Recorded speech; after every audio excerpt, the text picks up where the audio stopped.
kutosheleza. Tunaomba utambue mgeni rasmi, tunakukaribisha sana. Wajumbe hapo tumeelewana?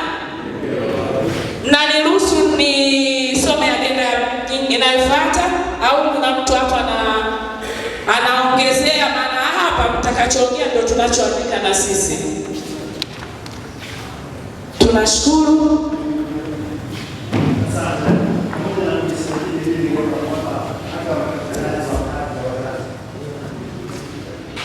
Kadi za wazazi hasa tunaziomba.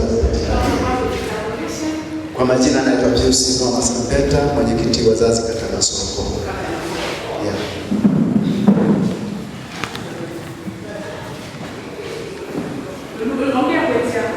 Asante. Pamoja sambamba na upatikanaji wa watu kujisajili kama wanachama upande wa wazazi, lakini hata kadi za wazazi naomba zipatikane ili zoezi la usajili liende vizuri.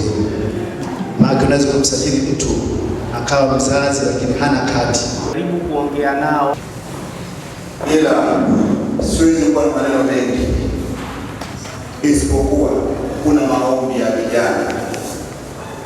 Vijana walikuwa wanafanya kazi kwenye shamba lile, wana maombi jumuiya ya wazazi wilaya ya Rungwe. Wale vijana wanasema wako tayari kufanya kazi, lakini ingawaje kama ingekuwa inawezekana wapewe eneo ambalo la kuweza kujikimu na ile licha wako tayari kuitunza. Kwa hiyo kama baraza linaruhusu kwamba ile licha waendelee kuipalilia na eneo lingine wapewe kwa ajili ya kulima, kwa mfano vitu kama mahindi au maharage, wamesema wako tayari. Hata leo nikisema kwamba labda waendelee kufanya kazi, wako tayari, kwa sababu hata leo wanaanza mwanzo kabisa kwa kazi ya kujitolea. Lakini tunaomba tufikie hatua ya kwanza kutoa matunda, maana ile miche ilikuwa imekua. Nadhani sasa kufikia mpaka sasa hivi miche ilikuwa hata kuzaa. Kwa hiyo nafikiri ombi hilo lipo na wale vijana wako tayari. Makamiti ya mwanzo niko nao, nifanya nao kazi katika mazingira magumu, na mpaka tutakuwa tumefikia na ombi lao ndio hilo, kwamba wale vijana tukiwaruhusu wakapalilia ile kahawa na wakapanda mazao mengine ya kujikimu, wako tayari. Mheshimiwa Mwenyekiti, mimi ndiye muhanga wa ile eneo tokea nilianza mpaka nilipofikia pale. Nadhani kuna matumizi ambayo yalikuwepo tokea ile shamba linaanza, lakini nadhani kipindi cha katibu Swalo kuna matumizi ambayo mimi niliambiwa niyatumie kwa ajili ya kwanza kupanga.